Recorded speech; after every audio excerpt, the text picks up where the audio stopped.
You are listening to Meet the Thriller Author, the podcast where I interview writers of mysteries, thrillers, and suspense books. I'm your host, Alan Peterson, and this is episode number 65. In this episode of the podcast, I'm going to be interviewing David F. Berens, who writes crime thrillers. David was a fan of Florida fiction as a reader, and he's now transitioned to writing his own Florida fiction series, the Troy Bodine Adventure Books. And we're going to be talking to him about that, and as well as being a tennis pro, and a whole bunch more. So stay tuned for my interview with David coming up here in just a moment. I did have one quick announcement here. I have my third book in my series is going to be published on Thursday, April 5th, and I'm excited about that. Just want to let you know. And I'm only making this announcement here on the podcast, and I will be sending an email to my mailing list, but I'm doing a 99-cent sale for the first 48 hours. And so from Thursday until Saturday, I'm doing this manually, so on Saturday at midnight Pacific Standard Time, I will increase the price to the regular price of the book, which is going to be $3.99 or $4.99. I still haven't made a decision yet, but this is your chance to pick the book up for 99 cents. You can go to Amazon on Thursday. It's hard to say when it'll be available once I upload it to Amazon. If you want, you can go to alanpeterson.com/latest and sign up to my new release only mailing list, and I will send you an email when it's available for purchase. That mailing list is only for new releases, so I won't email about anything else. So if you're interested, go check that out, and I would really appreciate your support for my new book. I'm really excited. It's been a while since I last published, and it's the third book in my Pete Maddox series. Very excited about that. But here we go. Here's my interview with David F. Berens. Hi, everybody. This is Alan Peterson with Meet the Thriller Author. And for this episode, I am talking with David F. Berens. I have Dave on Skype here. How are you doing, Dave? I'm very good. Doing great today. Thank you. Thanks for having me. I appreciate it, Alan. Oh, you're very welcome. Thank you so much for agreeing to be on the show. I appreciate that myself. Of course. No problem. So for our listeners, can you tell us a little bit about yourself? Yeah. I'm a writer, and I'm also for my day job, I'm a tennis professional. I teach people how to play tennis, and so I'm literally scrunched down in the corner of the ping pong room trying to stay away from all the noise to give you decent audio. But yeah, I've written several books, and just decided in the last year and a half or so to make a real push to become a full-time author. Yeah, and those are the Troy Bodine Adventures. Is that the series that you've been publishing? Yeah. Yeah, that's the most recent thriller series that seems to be doing pretty well, and I'm just trying to get on track to crank out a few more of those, and got a few other projects and things in the works. But that's the bread and butter series, and that's the one that I like to tell people about first. Hey, can you tell us a little bit about it? What's it about and where it's set in?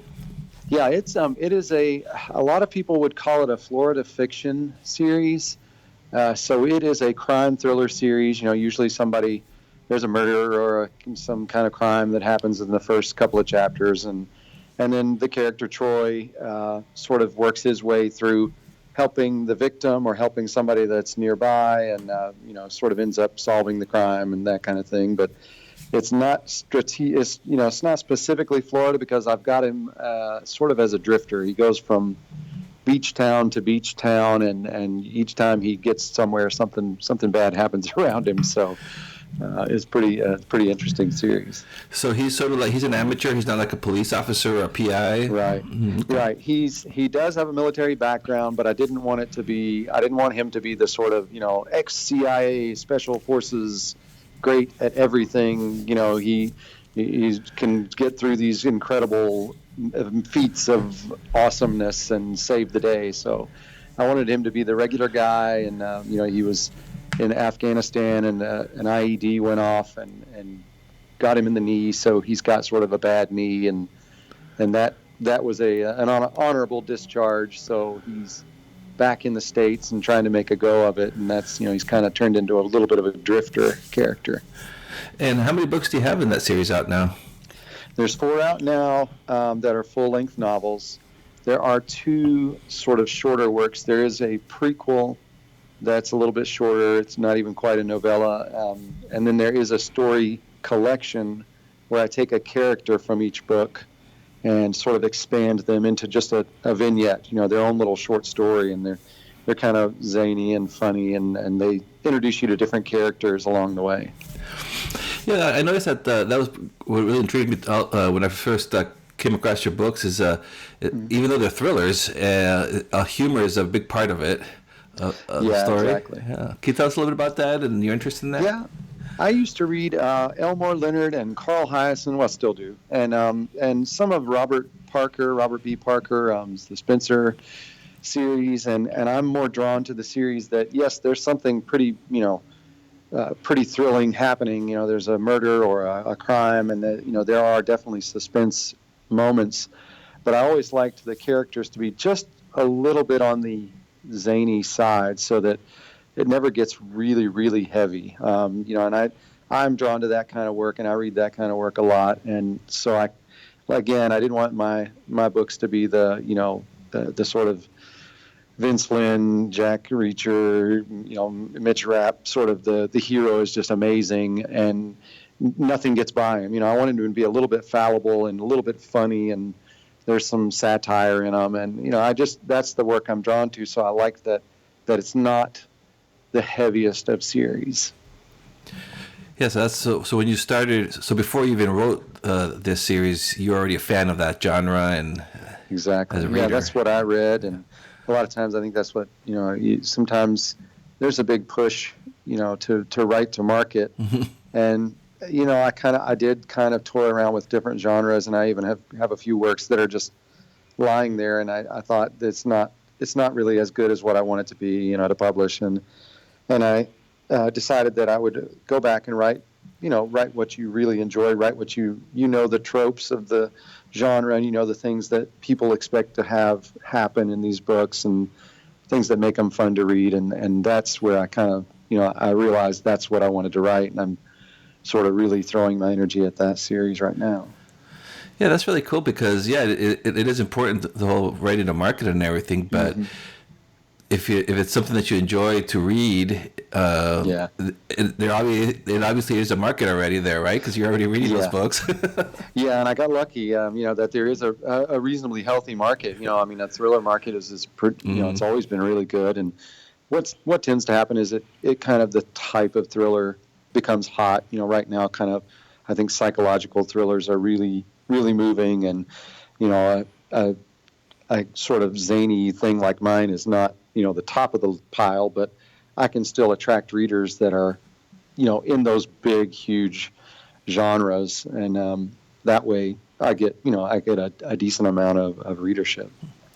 And so, how long have you been writing for? Oh my goodness, that's a good question. Forever. I literally, I'm not kidding. My mom cleaned out her attic recently and found a book that I put together when I was maybe 6, 7 years old. It's cardboard and paper, and I've drawn pictures and written a story. And I knew I've been a reader for forever and ever, and I knew that I wanted to write. And I went to college for English, and my thought was when I graduated I would become a journalist, and I did write articles for a little while for various papers, and at that point started writing what it was my first book, which was a fantasy novel with dragons and elves and those kind of things, and did not realize there was such a thing as self-publishing. I didn't know that was a thing, so I have hundreds of rejection letters from agents and publishers and that kind of thing. So that book just kind of sat there until the Amazon revolution kind of happened, and published that. And of course I waited for the gigantic royalty check to come, and nothing ever happened, so finally, a few years later, I started realizing there was a community involved, and there's podcasts to listen to and all this education out there. And I started doing some studying on, the things that you can do to make your series actually viable and your writing better. And of course, still learning as I go, but I seem to have picked up a few good habits along the way. Mm-hmm. Absolutely, yeah.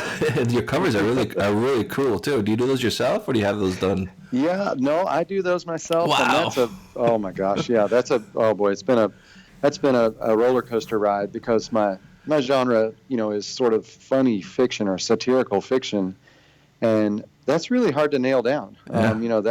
It's a very tough one. I commissioned a cover in the beginning and got something back that was really flat and really dull, and I thought, well, I don't want to use that. And I went to another cover designer, and I got something back that was straight up romance, bare chest guy on the cover, and so that failed. And I said, okay, this is not working. I'm just gonna, look at what's out there, try to establish a style, and kind of run with it. And actually, believe it or not, those covers are probably about to go away. I really love them, but I'm gonna run them through an update. And I was lucky enough to have some really, really incredible advice on the new covers, and I still make them myself, but I've kind of decided that it needed a refresh, and they're gonna be similar. They'll have a similar theme, and that kind of will still carry through. But those will be rolling out pretty soon with the next book in the series. So they are self-designed, and that's one thing I go back and forth on. I have a tough genre, so getting a pro cover was a tough thing. But that's one thing I would, if I have any advice that I can give, is just, if you don't have the artistic ability, buy your cover. Get somebody that knows what they're doing, because that's literally changed everything. When the covers got better, the sales got better. And, Yeah, absolutely. Yeah, absolutely. Yeah, and I will say that very few authors can pull off doing their own covers, because usually, yeah, it's really, yeah. You got it nailed, and if you can do it like you can do it, then that's great too, because then you save money. But if you can't do it, it's not a good advice to do it yourself. Absolutely. And there it would be, if I found somebody that could really do it, I would pay to get it done. And boy, I tell you, I've got enough probably artistic ability to shoot myself in the foot. So I hope the new covers look good and do the right thing for me. But I've seen covers where I just kind of say, oh man, that would be, you could go a long way if you would just go find even just a pre-made or somebody that could really give you some pointers. I was lucky enough to talk to Stuart Bache, who is, if you know Mark Dawson, and that's his cover designer. Mm-hmm. And he said, boy, your covers are good, but here are some things that you could do. So it was like I almost had a private master class session with him, and boy, he nailed it. There's little things, I won't go into too much detail, but there's little things that I changed that I think will make a big difference and hopefully have a huge impact. Yeah, well, especially if you're learning, if your mentor is somebody like that. Yeah, I got lucky, and I'm plugged into so many different, learning bases, podcasts and web pages and Facebook groups and things. And that's another thing I would tell everybody, just soak up every bit of information you can get your hands on, because there are people out there that know what works, and they'll tell you, this will work, this won't work. And for the most part, they're right. Sometimes there's outliers that get things done in a weird way, but for the most part, all the guys that are making their money are doing things because they work. And don't take it personally if somebody says, gosh, your cover could be better. Go out there and get a better cover, and get somebody to edit your book. And I tell you, that's the best advice I've ever, just have an open mind and an open willingness to make things better, and you'll have some success. Yeah, no need to reinvent the wheel. Yeah, that's absolutely right, for sure. So now, with your stories, do you, when you're starting to write these, what's your process? Do you get ideas and you jot them down for possible story scenarios later on? Yeah, absolutely. I am growing into an outliner. I was more of a pantser, and I started really, really character-based.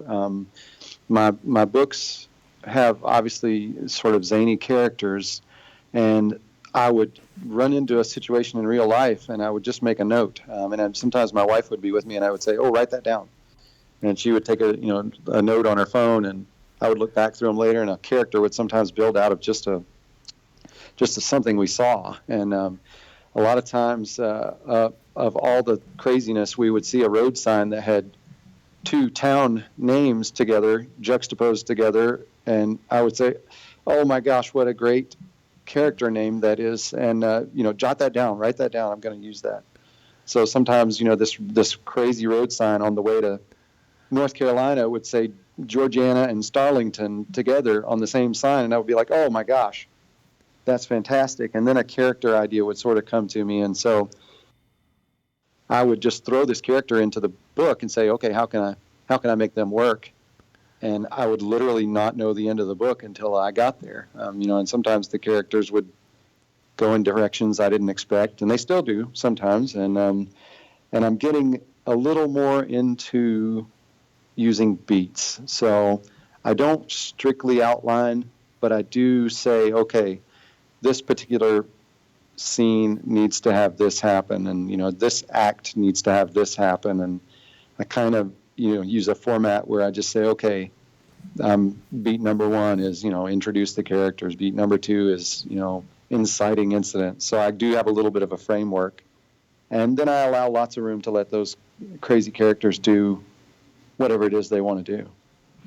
And what do you use to organize? Do you use like Scrivener or Word or Post-its? I do use Scrivener. Yeah, I use Scrivener. I write in Word just because I've done it for so long, and I just know all the ins and outs of it. And so I don't write in Scrivener, even though I just have I have the full version. But I do all my outlining and all the beats organizing, so I can use the little cards and move them around a little bit if I need to. And I color code those, so if a chapter goes away from Troy, if I'm going onto a police department scene or something, I'll have that color coded, blue, and that way I'll know, I haven't seen Troy in a while. I need to get back to what he's doing, and I'll see the colors and go, okay, I've got to have some more of this character. I need to spread this character out a little bit. And it's a neat tool. Instead of, I used to use Post-it notes. So I was the guy with the Post-it notes on the wall, and would sometimes, the Post-its would fall off the wall, and it'd be, oh no, where does that go? So Scrivener saved my life a little bit with that.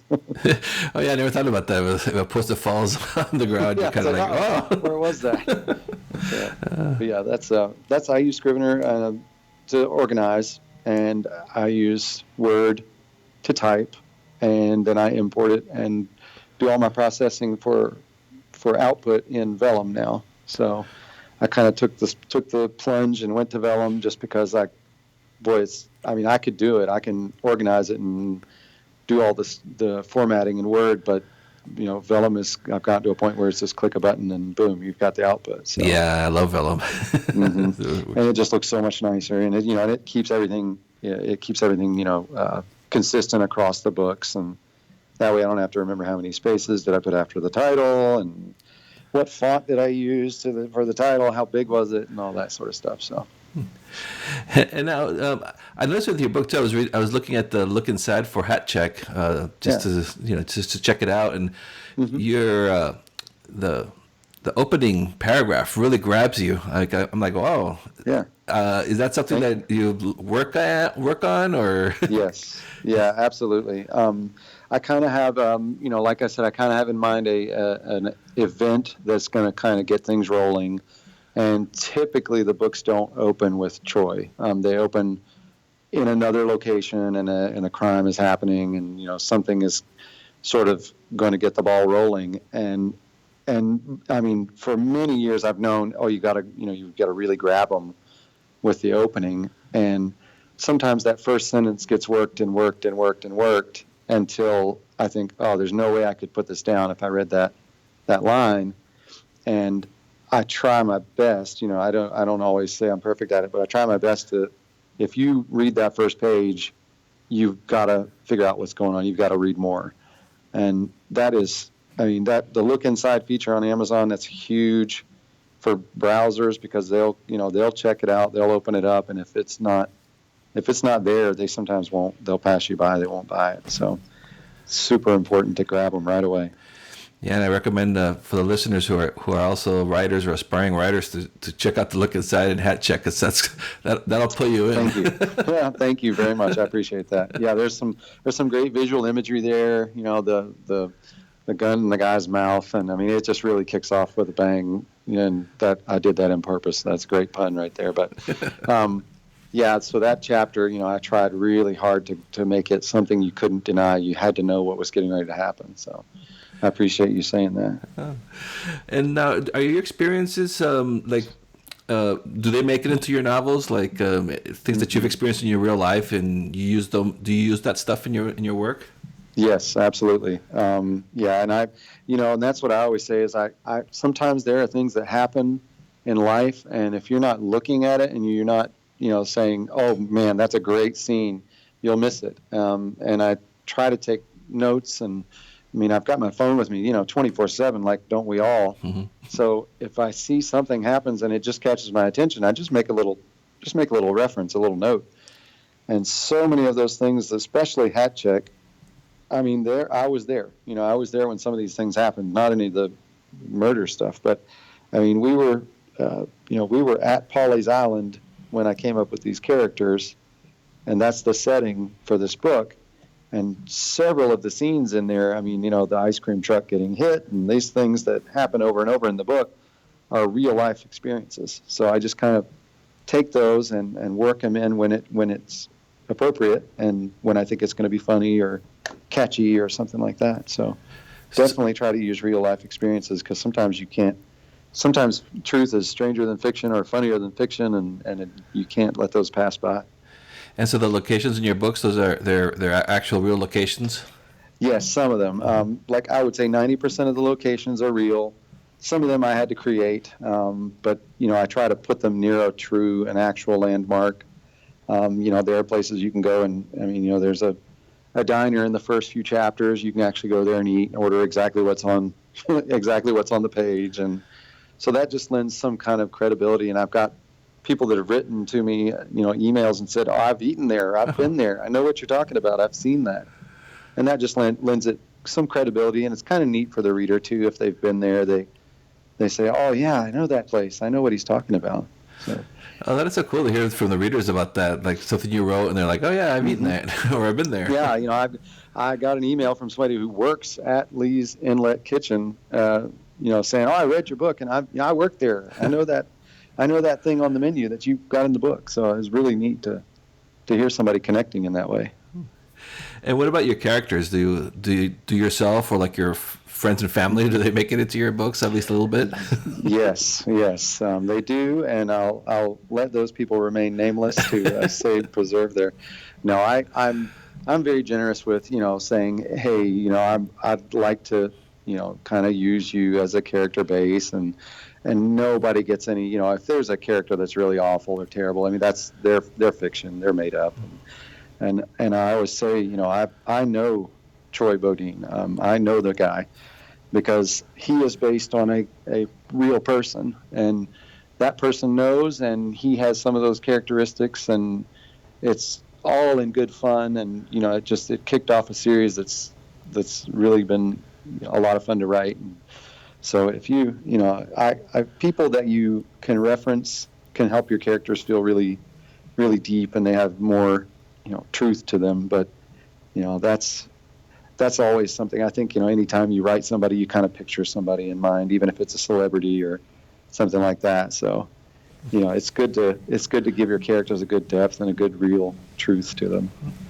So when you're working on an active project, do you set yourself goals of like, I'm going to write X amount of words a day, or what's your process when you're actually writing? Yeah, I am not the fastest writer, and I say that knowing that some people might think that I'm pretty fast, but I like to get 2,000 words a day, and that it might be fast for some people, it might be a little bit slower for others, but I'm still a full-time tennis instructor, and I have a 2-year-old at home, and we are expecting a baby in May, and all of that's going on. So if I can get 2,000 words a day, that's really good. Yeah, that's pretty amazing, actually. I mean that and of course it's like anything else. You sit down and 200 words comes out, and that's all you've got. You just say, okay, I'll just make it up, another time. But I set loose deadlines and loose word counts that I want to try to get to, and the beauty of it is if you miss it, you'll catch up on the other side. There's days where you just write and you write and you write and you think, oh my gosh,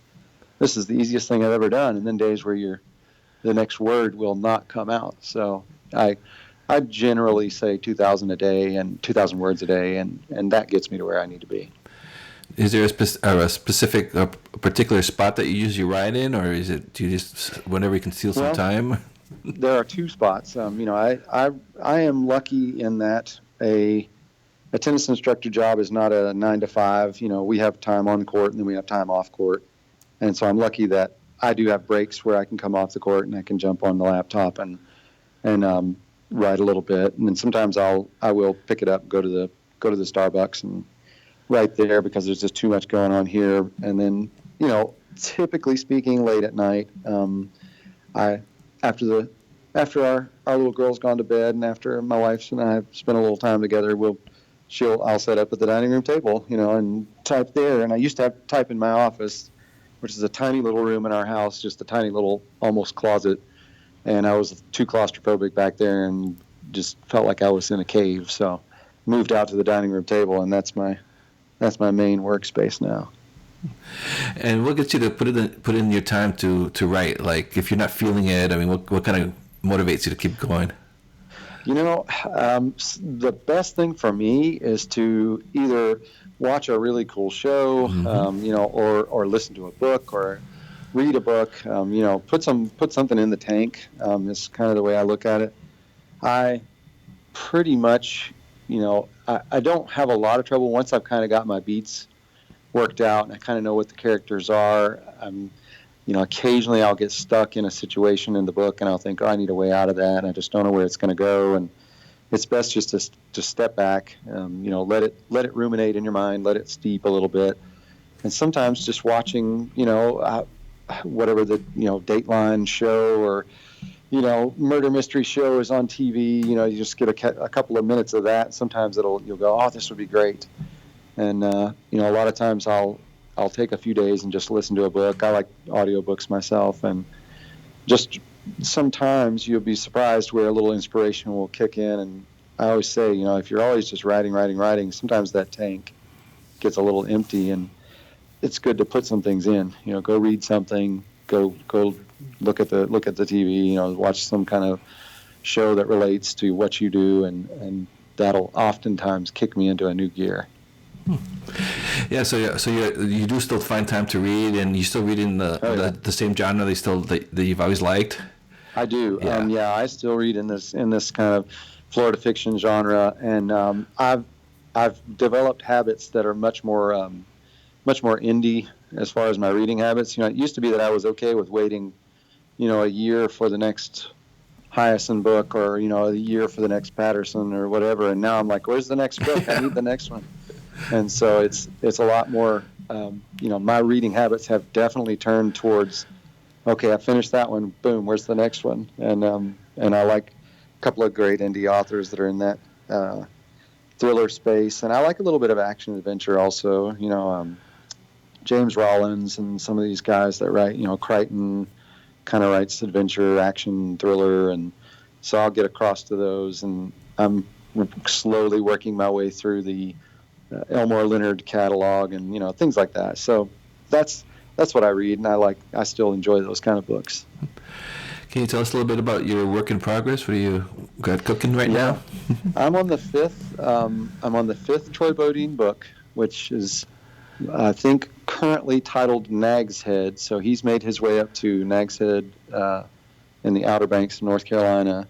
And he's found himself in a little bit of trouble again. And this time I did go a little different. The opening does directly involve Troy. So there's going to be, some right off the bat, he's in deep trouble. So I'm hopefully it'll throw him to a really intriguing situation. But I would say I'm about a third, maybe getting close to a halfway through, and probably have another 4 to 6 weeks on it, with writing and editing and all the production that goes behind it, and hopefully have that out, and then maybe be started on the sixth one. So be cranking them out.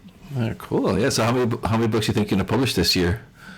I will probably end up publishing 3 if I can stay on track, stay on target. Like I said, we're going to have a baby in May, and so that kind of throws everything into the air. We're not sure, but I would like to get 3 done, and it could be that I get this Troy book done and then I'm stalled for a while. So we'll see. And that's, again, there's no rush for me. I'm sort of still, a day jobber, and I've made in my mind, a 3 to 5 year timeline that I'd like to be able to not do my job anymore and be a full-time author. And I think that's plenty of time to get, maybe 15-ish books, and those may not be all Troy books. They may be other series that I come up with, and I do have a few ideas in the back of my head that I'm going to try to veer off and get into the fold, and that allows me a little creative license to do something a little different. So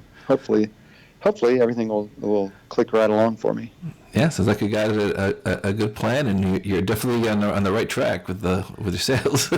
It feels that way. Yeah, it feels like, that way, and that's I've been lucky and I've been blessed, but I'm really I'm a student of all the marketing techniques, and I really try to I look at what different people are trying, and if it suits your genre and if it's out there, it's worth giving it a try, and experiment a little bit, and don't be too quick to say, well, that didn't work. Go back and look at it, and take your time with listening to podcasts and listening to people who have gone before, and know the right techniques. And that's, I still, I just tinker with it, and I look at different ads and different marketing techniques and things. And every day I look at it and say, what could I do that would, sell 10 more books? And, if that happens, boy, that's fantastic. Yeah, and I was want to let the listeners know. I was looking at your website, and you're giving away a couple books if for people that sign on to your newsletter. That's right. Yeah. Yeah. The prequel is called Knucklebones, and that would introduce you to Troy, and that's a little bit of a murder mystery. There's kind of a whodunit kind of thing to that, and that happens in Afghanistan. So that is sort of the backstory of Troy, and gives you a little insight as to where he's coming from and what kind of character he is. And then when it goes into Hat Check, it takes off, right, almost right after that. So that would lead you right in. And then the other one is the book called Backroads, which is a collection of short stories. And you don't have to have read any of the other books to appreciate them. They're full story vignettes, and they take characters from each book or different books and gives them their own little story. So it's kind of a cool way to introduce people to the series. Yeah, it's awesome. And I'll have links on the website, but your website is davidfberens.com. That's correct. Mm-hmm. So people can find you. All right, Dave, before I let you go, is there anything else you'd like to tell our listeners about?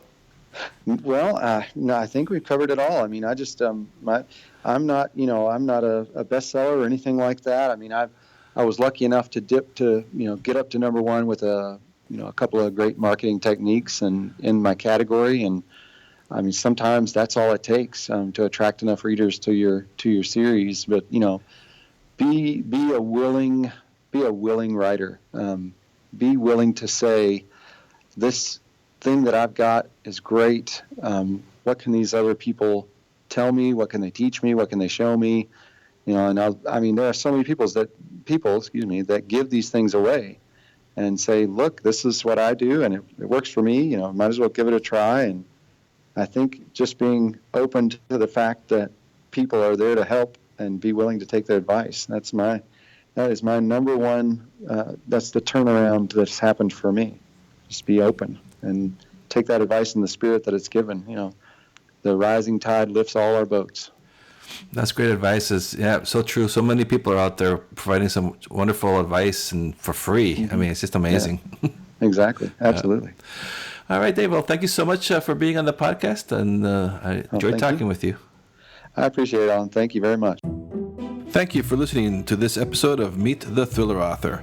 I'd like to ask you to please review and rate this podcast over on iTunes. It really helps me get the word out. If you take a few seconds of your time to do that, it would be much appreciated. You can also visit my website at thrillingreads.com/podcast for show notes on this episode, as well as information about the podcast in general. And you can also sign up for my mailing list there.